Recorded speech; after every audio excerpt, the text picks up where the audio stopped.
From the Newstalk ZB newsroom, this is Newsfix. In this update, Boeing has instructed pilots of 787 Dreamliners to check a switch on their seats following the Latam Airlines sudden drop mid-flight.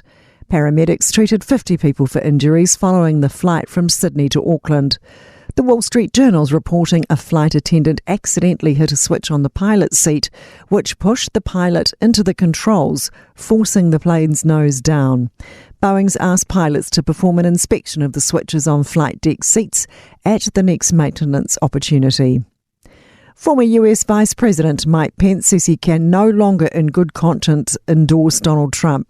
Pence has withheld his endorsement during the 2024 Republican primary after he ended his own presidential bid. Pence says Trump's pursuing an agenda that's at odds with the conservative agenda. I've seen him walking away from our commitment to confronting the national debt. I've seen him starting to shy away from a commitment to the sanctity of human life. Russian President Vladimir Putin has accused Ukraine of trying to disrupt the presidential election that is virtually certain to hand him 6 more years of power, vowing Moscow will punish Kiev for its latest attacks. The first of 3 days of voting is underway, but marked by disruptions, including dye being poured into ballot boxes, a Molotov cocktail thrown at a polling station in Putin's hometown, and reported cyber attacks. Many voters are eyeing problems with our health system. Horizon Research shows National, Labour, New Zealand First and ACT voters think the top priority of government should be improving the health system. But Horizon Research Principal Graham Coleman says the two most left-leaning parties' voters had different issues. Well, among voters for Te Pāti Māori honouring the treaty commitments, that's at 76%. With the Green Party people, there's a top focus on climate change at 72%. That's news. In sport, the Silver Ferns netballers have confirmed 2 home series against Australia and England.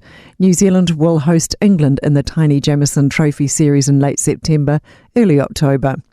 Australia visit for the Constellation Cup in late October, which concludes with the 2 yet-to-be-confirmed fixtures across the ditch. A return to an old stomping ground of sorts for Sydney FC coach Ufuk Talay in football's men's A-League this afternoon. The game against the Phoenix in Auckland is Talay's first in New Zealand since he left the Wellington club after last season.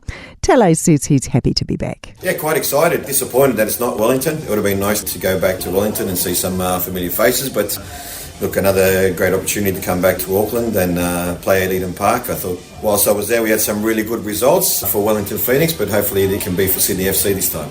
Gold for the New Zealand Women's Team Pursuit Quartet on day 1 of cycling's Track Nations Cup event in Hong Kong. That's sport. I'm Sandy Hodge. For more news, listen to Newstalk ZB live on iHeartRadio.